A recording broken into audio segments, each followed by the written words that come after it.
Good morning student. बेटा हमने पिछले लेक्चर में जो है ग्लूकोज के ऑक्सीकरण के लिए हमने 4 चरण बताए थे, जिसमें हमने अपना ग्लाइकोलाइसिस जो था ये पूरा हो चुका है। अब दूसरा पढ़ते हैं ऑक्सीकारी विकार्बोक्सिलीकरण, ऑक्सीडेटिव डीकार्बोक्सिलेशन, यानी ऑक्सीकारी विकार्बोक्सिलीकरण की क्रिया। ठीक बेटा, ऑक्सीकारी विकार्बोक्सिलीकरण क्या है कि ग्लाइकोलाइसिस से बना पायरुविक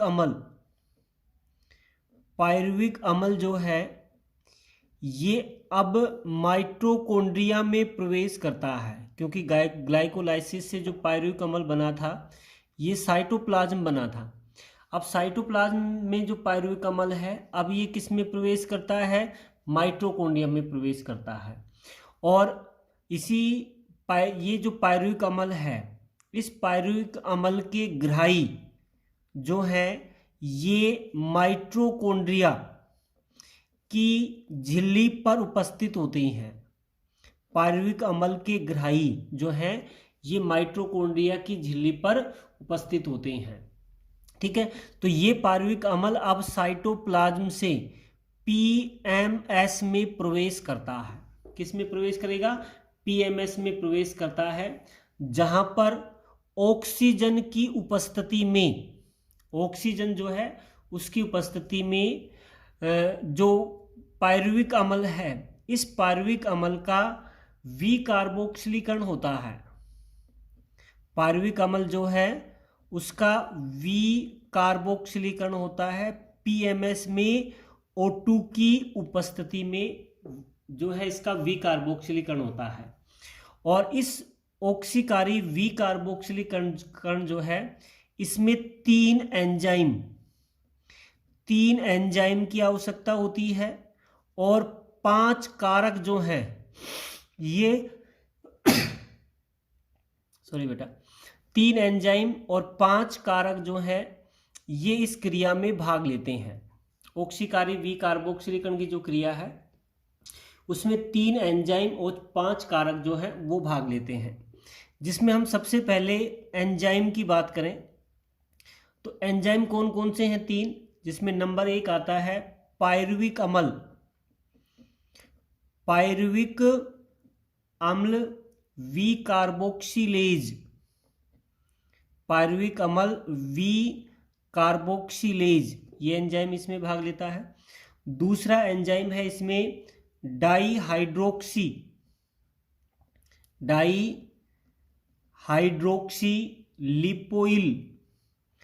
लिपोइल ट्रांस एसिटिलेज।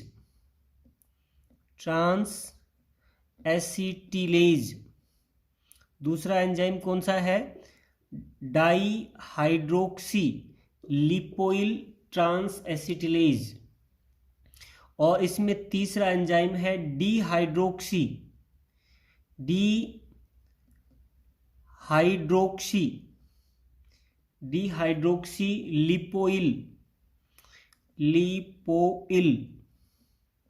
लिपोइल डिहाइड्रोजिनेज। ये 3 एंजाइम हैं इसमें। कौन से? एक तो पायरुविक अम्ल विकार्बोक्सिलेज, dihydroxy lipoyl trans एसिटिलेज, dehydroxy लिपोइल dehydrogenase. और बेटा इसमें 3 कारक हैं और 3 एंजाइम हैं और 5 कारक हैं। 5 कारक कौन से हैं? एक तो है NAD, ये उपस्थित है। दूसरा इसमें मैग्नीशियम आयन जो है ये उपस्थित है। तीसरा जो कारक है इसमें वो है कोएंजाइम ए उपस्थित है। चौथा जो कारक है वो है थाइमीन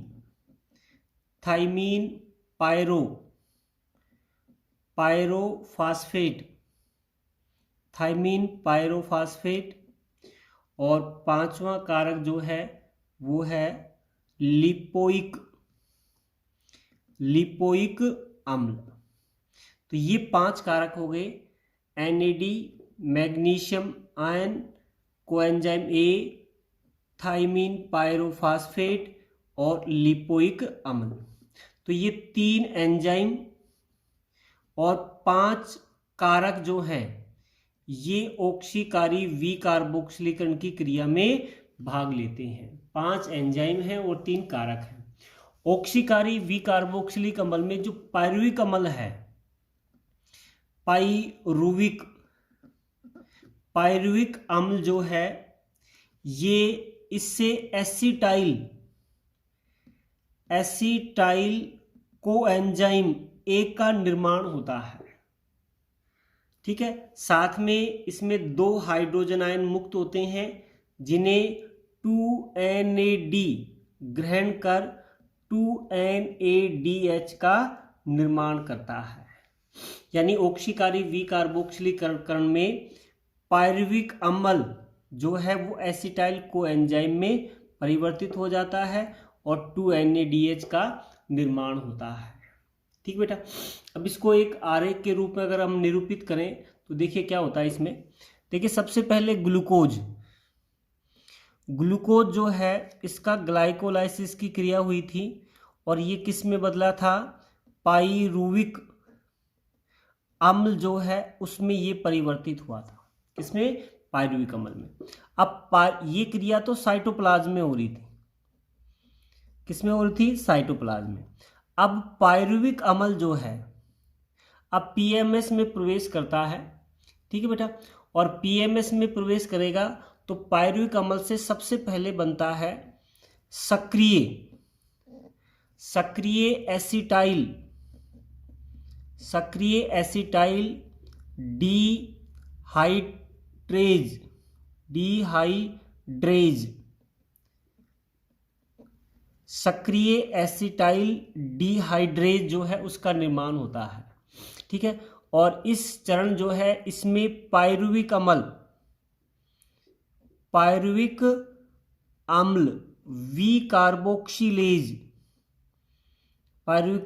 विकार्बोक्सिलेज एंजाइम जो है ये भाग लेता है और इस चरण में एक अणु जो है ये CO2 का उत्सर्जित होता है और क्या बनता है, सक्रिय एसिटाइल डिहाइड्रेज जो है उसका निर्माण होता है। अगले चरण में देखते हैं। अगले चरण में सक्रिय एसिटाइल डिहाइड्रेज जो है उससे एसिटाइल लिपोइक अम्ल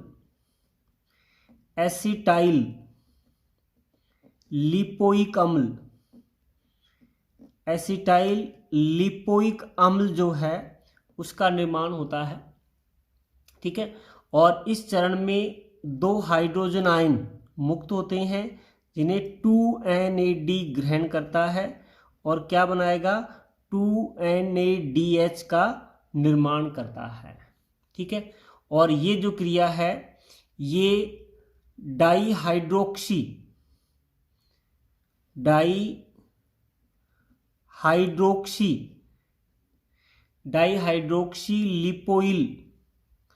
लिपोइल ट्रांस एसिटिलेज एंजाइम की उपस्थिति में होती है जिसमें 2NADH बनते हैं और एसिटाइल लिपोइक अम्ल का निर्माण होता है।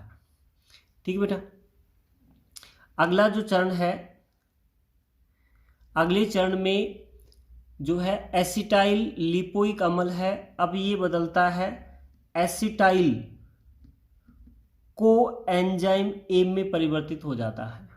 ठीक है, और इस क्रिया में कोएंजाइम ए भाग लेता है, साथ में पायरुविक डिहाइड्रोजिनेज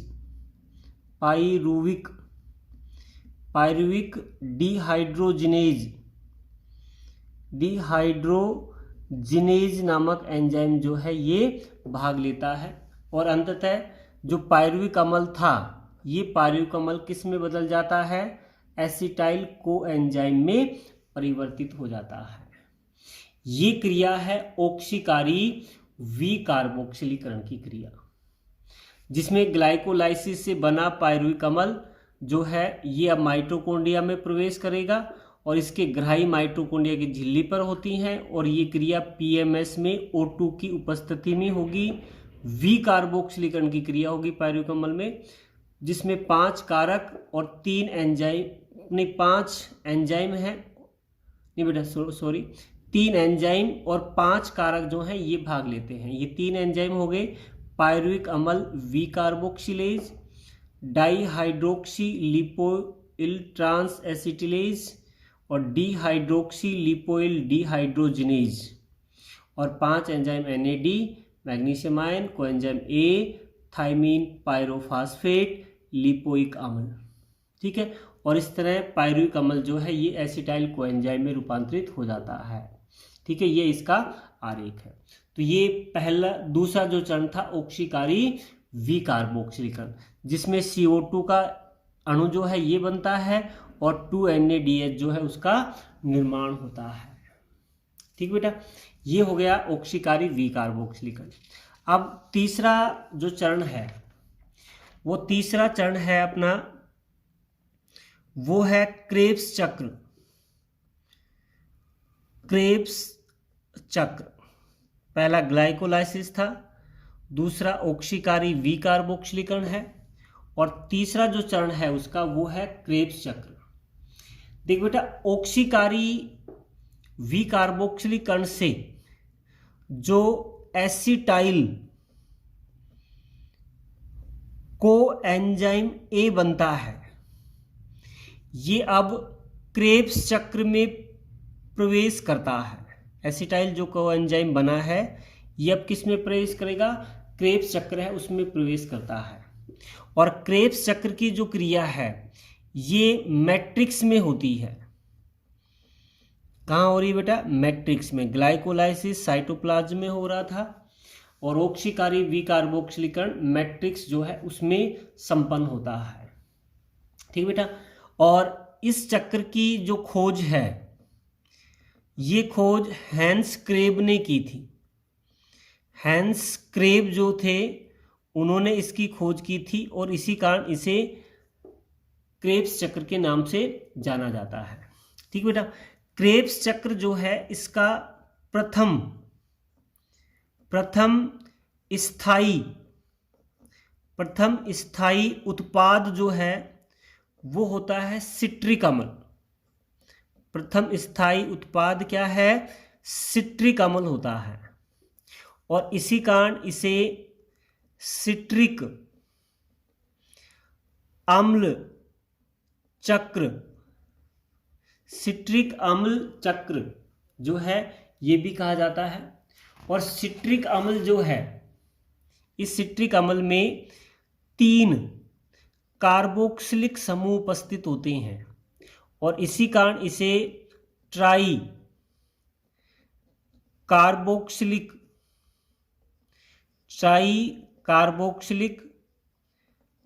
अम्ल चक्र भी कहा जाता है।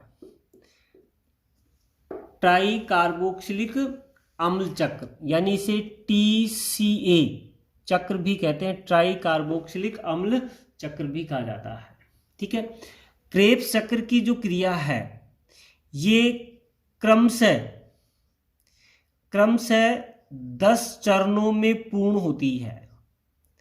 ग्लाइकोलाइसिस के भी 10 चरण थे और क्रेब्स चक्र जो है उसके भी 10 चरण होते हैं, जो क्रमगत 10 चरण जो हैं उनमें ये पूर्ण होती है ग्लाइकोलाइसिस की क्रिया।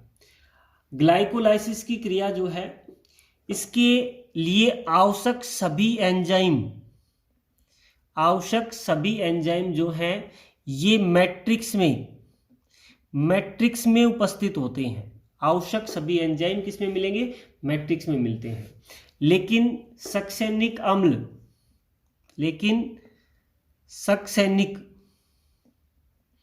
सक्सेनिक अम्ल डिहाइड्रोजिनेज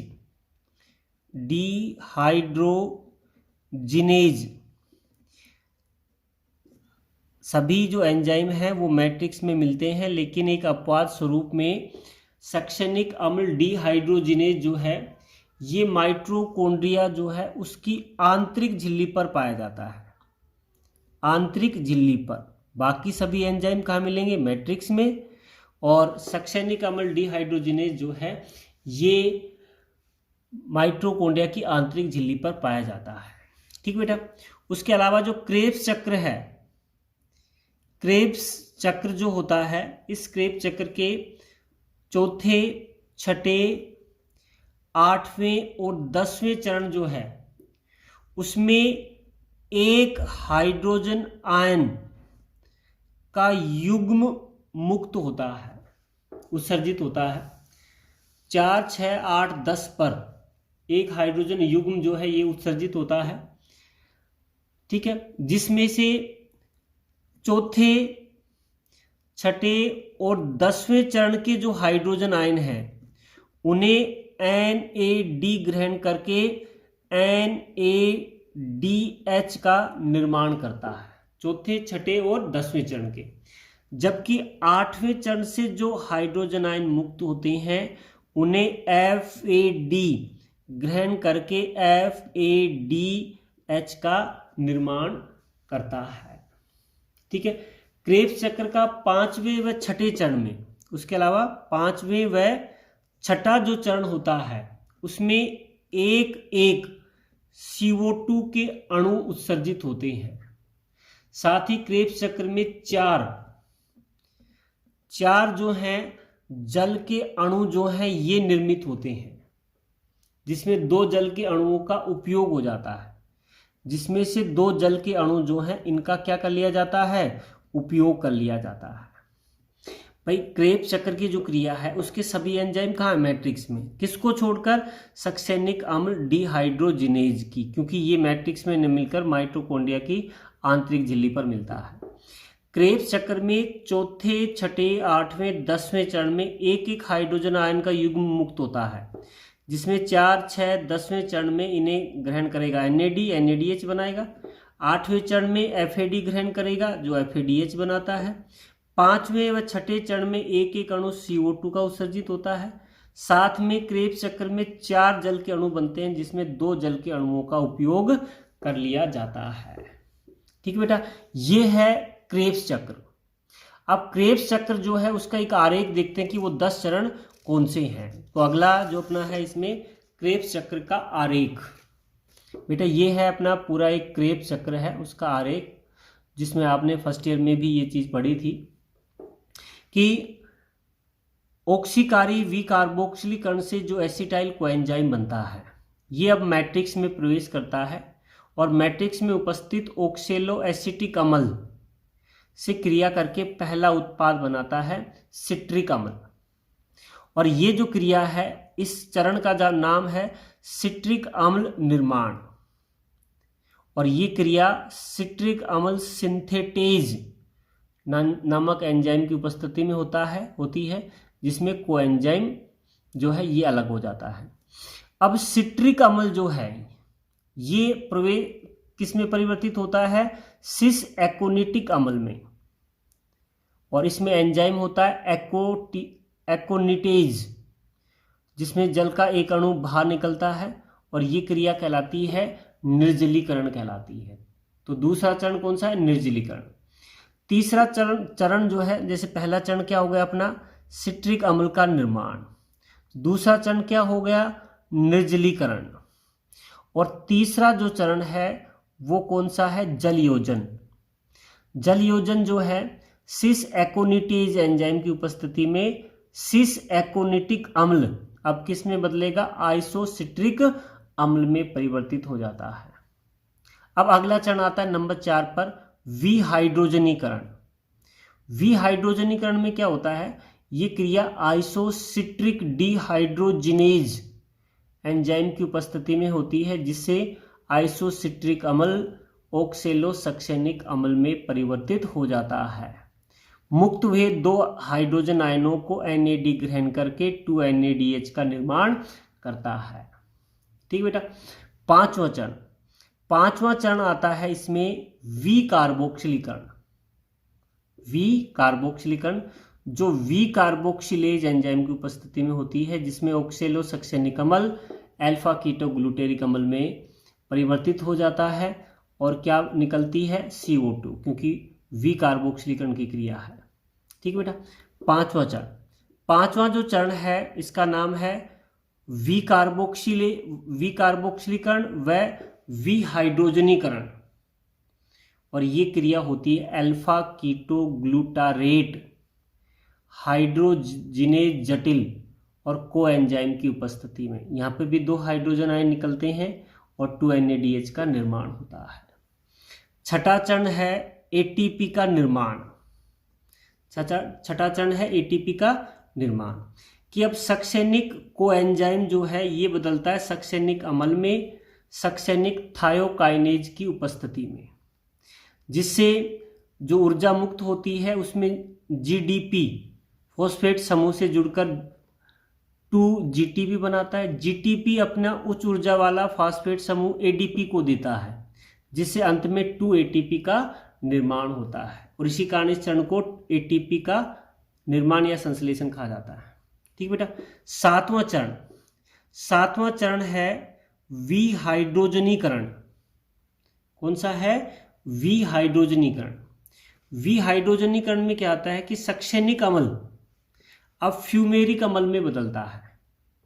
किसकी उपस्थिति में? सक्सेनिक डिहाइड्रोजिनेज की उपस्थिति में।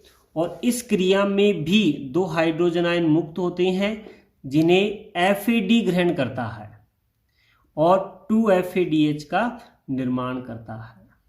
ठीक बेटा। उसके बाद 7वां चरण हो गया। उसके बाद 8वां चरण, और 8वां जो चरण है वो कौन सा है? 8वां चरण जो है, 8वां चरण ये है।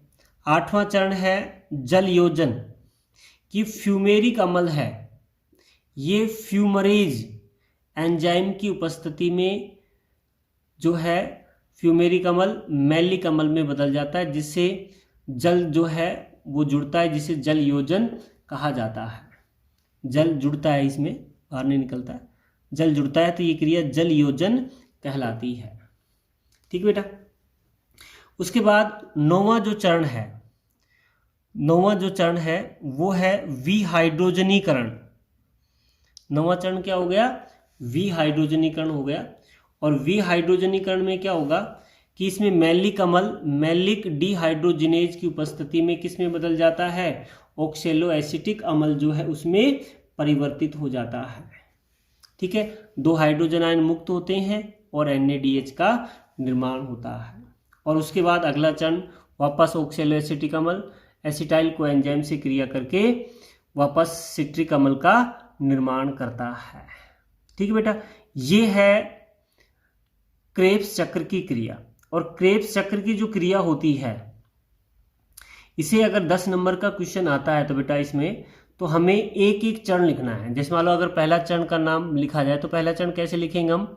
पहले चरण का नाम होगा सिट्रिक अम्ल निर्माण, जिसमें आप बताओगे कि ऑक्सेलो एसिटिक अम्ल एसिटाइल कोएंजाइम से क्रिया करके सिट्रिक अम्ल बनाता है, और उसके बाद ये समीकरण लिखना है। उसी तरह एक एक चरण जो है उन 10 चरण की हमें पूरी व्याख्या जो है ये आपको करनी है। ठीक बेटा। आज के लिए इतना ही। Thank you.